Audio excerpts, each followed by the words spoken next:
کبھی کبھی اندر ایک ایسی عجیب سی کیفیت ہوتی ہے، ایک ایسا اضطراب، ایک ایسی بے چینی کہ کچھ سمجھ ہی نہیں آتا، اور یہ بوجھ اکثر رشتوں سے پیدا ہوتا ہے۔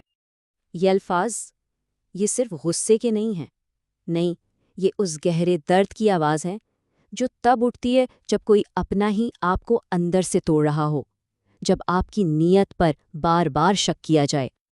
تو آج ہم صوبیہ کے سیشنز کی روشنی میں انہی اندیکھے زخموں کی وجہ کو سمجھنے کی کوشش کریں گے اور دیکھیں گے کہ ان سے شفا یاب ہونے کا راستہ کیا ہے۔ یہ بھروسے اور سمجھ بوجھ کا ایک سفر ہے، اور یاد رہے یہاں بیان کی گئی ہر بات، ہر خیال صوبیہ کے اصل سیشن سے ہی لیا گیا ہے۔ تو چلیں اس سفر کا پہلا قدم اٹھاتے ہیں اور اس خاموش درد کو پہچانتے ہیں، وہ درد جو نہ سنے جانے اور نہ سمجھے جانے سے پیدا ہوتا ہے۔ یہ وہ کیفیت ہے جہاں انسان بالکل الجھا ہوا اور بے بس محسوس کرتا ہے۔ سوچیں ذرا، کیسا محسوس ہوتا ہے جب ہر وقت کوئی آپ کو جج کر رہا ہو، جب آپ کی ہر نیت پر سوال اٹھایا جائے؟ انسان اندر سے بالکل ٹوٹ جاتا ہے۔ ایک وقت آتا ہے جب وہ سوچتا ہے مجھے سمجھ ہی نہیں آ رہا ہے کہ میں کروں تو کروں کیا۔ ایسا لگتا ہے جیسے اپنے ہی الفاظ، اپنے ہی کام سب بے معنی ہیں، سب ناکافی ہیں۔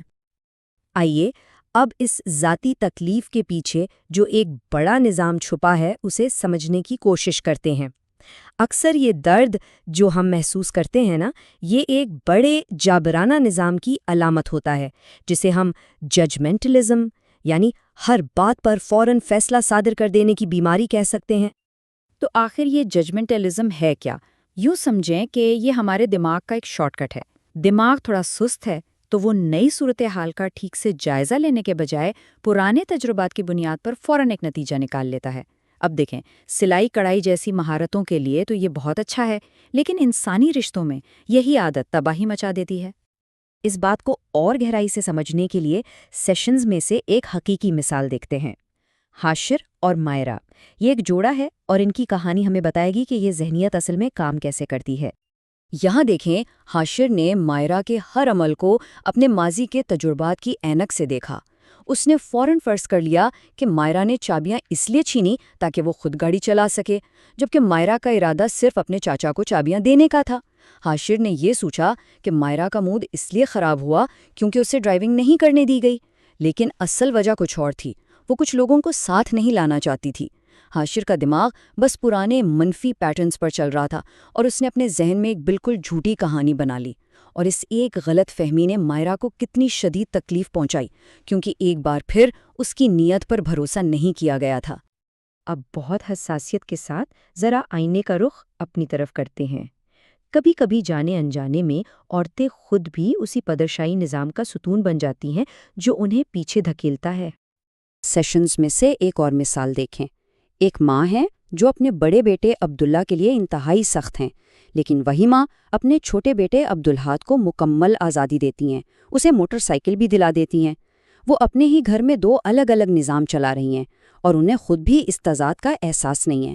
اس طرح وہ انجانے میں اپنے ہی بچوں کو پترشاہی کرداروں کے لیے تیار کر رہی ہیں۔ ایک کو سکھا رہی ہیں کہ اس کی ہر خواہش پوری ہوگی، اور دوسرے کو کہ اسے دب کر رہنا ہے۔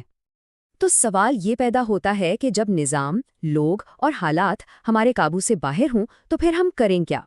یہ وہ مقام ہے جہاں ہمیں مسئلے کی تشخیص سے آگے بڑھ کر حل کی طرف جانا ہے اور اپنی اصل طاقت کو پہچاننا ہے۔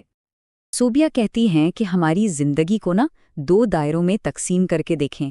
ایک ہے باہر والا بڑا دائرہ، دائرہ فکر۔ اس میں وہ سب کچھ آتا ہے جو ہمارے کنٹرول سے باہر ہے۔ دوسرے لوگ کیا کرتے ہیں، وہ کیا سوچتے ہیں، ماضی میں کیا ہوا تھا۔ ہم اپنی ساری توانائی اسی دائرے کو ٹھیک کرنے میں لگا دیتے ہیں، اور نتیجے میں کیا ملتا ہے؟ صرف ٹینشن اور بے چینی۔ لیکن اصل طاقت وہ ہے اندر والے چھوٹے دائرے میں، دائرہ اختیار۔ اور جانتے اس میں کیا ہے؟ صرف ایک چیز، ہم خود، ہمارا رد عمل، ہمارا رسپانس۔ بس یہی وہ جگہ ہے جسے ہم واقعی بدل سکتے ہیں۔ آپ باہر کے طوفانوں کو نہیں روک سکتے، ٹھیک ہے، لیکن آپ اپنی جڑوں کو تو مضبوط کر سکتے ہیں۔ اصل طاقت کا مرکز باہر نہیں، اندر ہے، اور یہ خود پر کام کرنے سے حاصل ہوتی ہے، دوسروں کو بدلنے کی لا حاصل کوشش سے نہیں۔ تو سوال یہ ہے کہ اپنی جڑوں کو مضبوط کیسے کیا جائے، خود کو دوبارہ کیسے بنایا جائے؟ آئیے سیشنز کی روشنی میں کچھ ایسے چھوٹے چھوٹے عملی اقدامات دیکھتے ہیں جو ایک مضبوط شخصیت بنانے میں ہماری مدد کر سکتے ہیں۔ یہ 4 بہت اہم قدم ہیں۔ پہلا، دوسروں کے بارے میں مثبت گمان رکھنا۔ دوسرا، اپنے احساسات کو لکھنا یعنی جرنلنگ کرنا۔ تیسرا، اپنی حفاظت کے لیے صحت مند حدود بنانا۔ اور چوتھا، اپنی قدر و قیمت اندر سے پیدا کرنا، باہر سے تلاش نہ کرنا۔ سب سے اہم اور سچ پوچھیں تو سب سے مشکل قدم پہلا ہی ہے، مثبت گمان، یعنی دوسروں کی نیت کے بارے میں اچھا سوچنے کی کوشش کرنا۔ چاہے آپ کو 100% یقین ہو کہ سامنے والا غلط ہے، تب بھی آپ نے ان کی نیت پر فیصلہ صادر کرنے سے خود کو روکنا ہے۔ یہی کسی بھی رشتے کی بحالی کی پہلی اینٹ ہے۔ دوسرا قدم ہے جرنلنگ، یعنی اپنے احساسات کو لکھنا تاکہ آپ خود کو بہتر سمجھ سکیں۔ تیسرا قدم ہے صحت مند باؤنڈریز بنانا تاکہ آپ اپنی جذباتی صحت کی حفاظت کر سکیں۔ اور یہ سب مل کر ہمیں چوتھی اور آخری منزل تک پہنچاتے ہیں، خود انحصاری۔ ایک ایسی جگہ جہاں کسی اور کی تعریف یا شاباش کی ضرورت نہ رہے۔ جب آپ کی اپنی شاباش آپ کے لیے کافی ہو جائے تو آپ دوسروں کی منظوری کی محتاجی سے آزاد ہو جاتے ہیں۔ اب آخر میں آئیے کچھ لمحوں کے لیے رکتے ہیں اور خود سے کچھ بہت ایماندارانہ سوالات پوچھتے ہیں۔ یہ سوالات ہمیں اپنے اندر گہرائی میں جھانکنے میں مدد دیں گے۔ پہلا سوال ہر ایک کے لیے ہے، میرے فیصلے موجودہ حقیقت پر مبنی ہیں یا یہ میرے ماضی کے زخموں کی گونج ہیں؟ ان لوگوں کے لیے جو خود کو مظلوم محسوس کرتے ہیں، آج ایسا کون سا ایک چھوٹا سا کام ہے جو میں کر سکتا یا کر سکتی ہوں جو مکمل طور پر میرے دائرہ اختیار میں ہو؟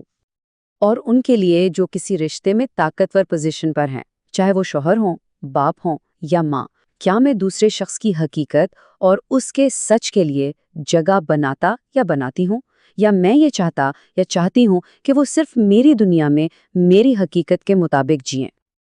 اور آخری، سب سے گہرا سوال، اگر میں سارے الزام، سارے بہانے، سب کچھ ایک طرف رکھ دوں تو وہ کون سی سچائی ہے جس کا سامنا کرنے سے میں خود بھاگ رہا ہوں یا بھاگ رہی ہوں؟